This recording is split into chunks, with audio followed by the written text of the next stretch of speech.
Continuando aí, pessoal, né, sobre as vantagens da utilização desses controladores lógicos programáveis, né? Ele também possibilita o que, pessoal, né, de criar um banco de armazenamento, certo? De programas, né, com baixo custo de energia, né, relacionado, né, a um painel que tenha, né, uma dimensão, né, maior, né, ele é o que? Ele tem baixo consumo de energia, né, necessita, né, de uma reduzida equipe de manutenção. Por que uma equipe reduzida de manutenção? Né? Como eu falei para vocês, imaginem o que? Né, um painel, né, gigantesco como este daqui. Né? Provavelmente, né, se der algum problema nesse circuito, né, uma pessoa aí, né, vai ser um pouco meio difícil, até mesmo, né, um bom profissional ele vai encontrar esse defeito mais rápido possível. Mas o que eu quero mostrar para vocês, tentar demonstrar, né, a diferença de você usar um equipamento obsoleto desse daqui. Imagina 10 painéis desse daqui, né? Imagina a dor de cabeça, né, numa linha de produção, né, parar algum desses daqui, ou até mesmo parar 3, 4 ao mesmo tempo, ou até mesmo os 10 ao mesmo tempo. Imagina a quantidade de pessoas que precisam, né, quantidade de profissionais nessa área para identificar esse problema. Né? Às vezes, né, num painel desse daqui, né, somente um, ou também, que nem eu falei, às vezes um profissional consegue identificar, né, rapidamente. Mas é que nem eu falei, a relação entre esses dois sistemas de controle, né, que no CLP, né, você tem um diagnóstico mais fácil, né? Você consegue observar, né, fazer uma análise ali, né, que tem assim, né, um diagnóstico de projeto mais fácil, ele é mais compacto, né, você consegue fazer o que, né, programar, né, verificar a programação, né, sem interromper o processo ali produtivo. Então, você consegue encontrar algum problema, né, um elemento de entrada, né, um módulo de entrada ou um módulo de saída, né, que não estejam funcionando corretamente aí. Então, né, os CLPs, né, empresas que trabalham, né, com processos, né, praticamente totalmente automatizados, né, não há necessidade de uma equipe muito gigante, né, muito grande aí para poder fazer manutenção aí nesses equipamentos. São equipamentos que, né, todos sabem, aqueles que trabalham na parte elétrica, né, equipamentos aí elétricos, eletrônicos, né, tende-se, né, a não acontecer, a não danificar esses componentes muito rápido, né? Diferente, né, da situação do pessoal da mecânica, que diretamente, né, vem acontecendo falhas, né, quebras. Então, basicamente isso, né, a vantagem, né, do uso do CLP aí. Também podemos dizer o que tem a flexibilidade para a expansão do número de entradas e saídas. Olha que bacana, né? Então a gente tem CLPs que conseguimos aumentar a quantidade, né, dos números de entradas e saídas aí, né, que também chamado que, né, de cartão, né, de memória, né, o cartão de expansão. Beleza? Tem uma capacidade de comunicação aí com diversos outros equipamentos, certo? Unidades remotas, né, IHMs, né, são reutilizáveis, né, pelo fato, né, que a gente poder reprogramá-los, né, por isso que é um controlador lógico, programável, a gente pode reprogramar no momento que a gente quiser. Né, possui muito mais confiabilidade. Por que mais confiabilidade? Né? Voltando, né, naquele painel gigantesco lá, né, que pode ser que aconteça alguma falha, né, algum animal, né, acontecer alguma oxidação, algum animal vier, né, corroer, né, algum condutor. Então, né, para encontrar um defeito, né, no painel robusto daquele, né, que até hoje a gente pode encontrar em máquinas um pouco mais antigas, mas o CLP nos traz o que é a confiabilidade, né, a gente trabalhar com, né, com um sistema de controle mais compacto, beleza? E também, né, a grande vantagem aí dos controladores programáveis, né, controladores programáveis era a possibilidade o quê? Que nem já falado, da reprogramação. Beleza, né? E eu vou fazer uma pergunta para vocês, depois vocês vão, né, sentar, pensar um pouco. Qual é a diferença, né, de um CLP aí, né, de um controlador lógico programável para um controlador programável? Certo? O CLP, né, é um controlador lógico programável, certo? Então você vai, né, executar, vai criar uma programação, certo? Para controlar um processo, né, fazer um sistema de controle através de uma linguagem ladder, né, ou até mesmo em blocos, certo? Então ele possui uma CPU, né, um processamento, uma memória, certo? São extremamente rápidos. E o controlador programável, pessoal, o que é? É um controlador de temperatura, né? Ele é um controlador programável. Por que ele é um controlador programável? É um controlador de temperatura, né? Ele tem um modo de programação, mas ele vai aceitar o que, né? Somente aí, né, valores já estabelecidos. Então ele vai trabalhar em faixas de ajustes que você colocou lá.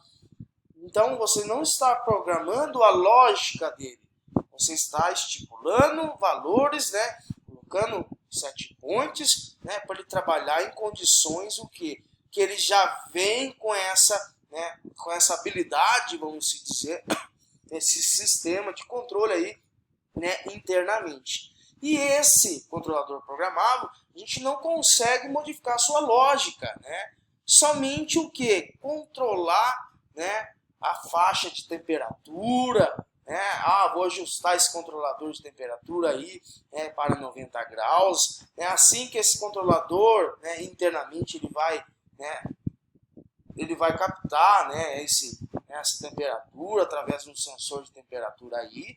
E ele vai atuar uma saída, né, atuando essa saída, né, fazendo com possa ser acionada aí uma contadora, ou até mesmo desacionando uma contadora para desenergizar né, desenergizar uma resistência, né, e tudo mais. Então o CLP é onde a gente tem um circuito lógico, a gente vai trabalhar com um circuito lógico, né, a gente vai fazer, né, uma linguagem de programação específica para controlar um sistema aí de controle, né, uma planta, né, um processo industrial. Certo? Então espero que vocês tenham compreendido, né, a diferença entre um CLP, né, e um controlador programável aí.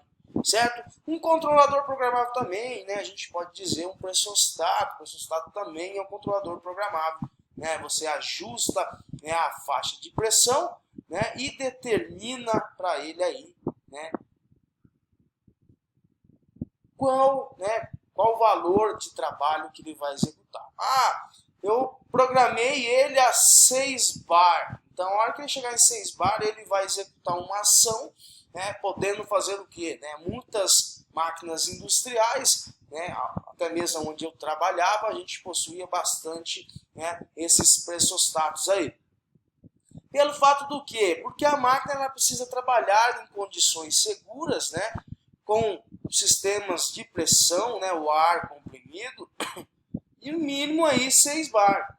Então, se não chegar a 6 bar aí, né, na minha máquina, então ele acontece o quê? Né? Ele, né, paralisa a minha máquina, ele desliga a minha máquina, porque abaixo desses 6 bar, a minha máquina ela se torna ineficiente, certo?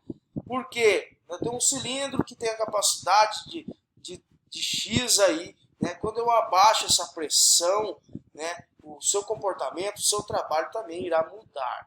Beleza?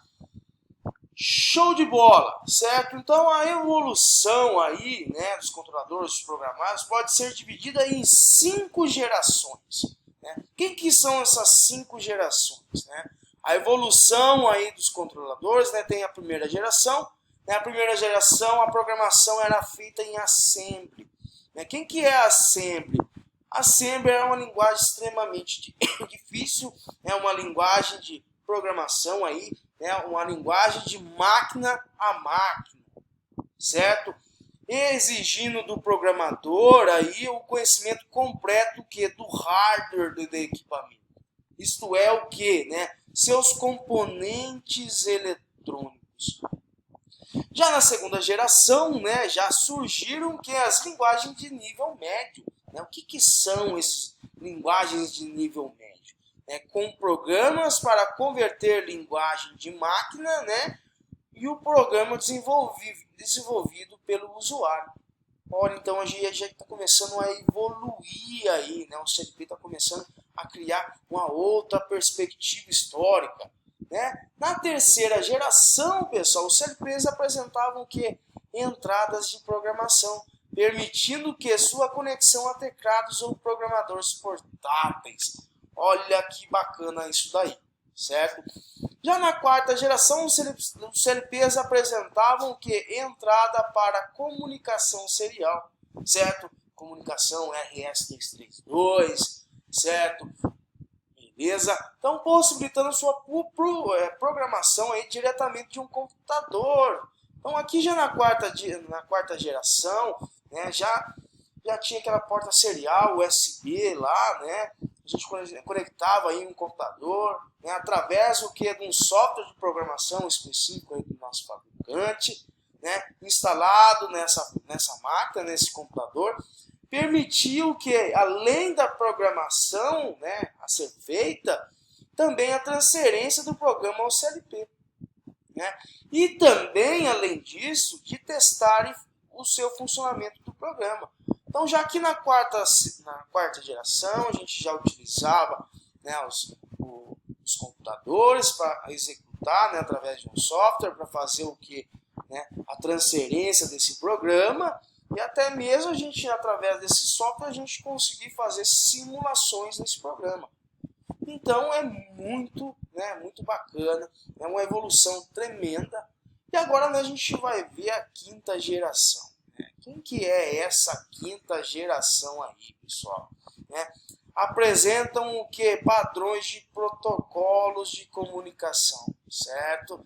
Facilitando a interface com os outros equipamentos, né? Também com sistemas supervisórios, certo? Aí já como, né, protocolo de comunicação, né, via Modbus, né, Canopen, né? Então, a TCP/IP, né? Então, entre outros métodos aí, protocolos de comunicação, né? O internet.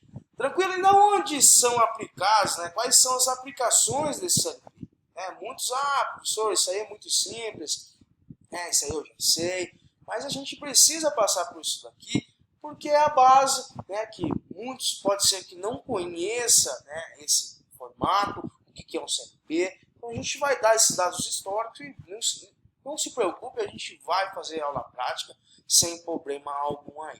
Então, algumas das aplicações, pessoal, em máquinas industriais, né, operatrizes, né, injetoras, né, máquinas têxteis, né, máquinas de calçados, né, equipamentos industriais para processo, então o CLP para controlar aí processos como siderurgia, né, papel e celulose, né, indústria petroquímica, química, né, alimentação, mineração e entre outras, né, controles aí desse processo. Também podemos utilizar o CLP aí para controle de energia, né, demanda, fator de carga, certo? Controle de processo com realização de sinalização, né, intertravamento e controle, né? Visto também a gente pode observar em né, um sistema de intertravamento, então uma partida direta com reversão, né, onde precisam aí uma sinalização, certo? Onde você vai eliminar a quantidade de condutores, você vai utilizar a sua lógica, né, a linguagem em programação específica, né, do CLP.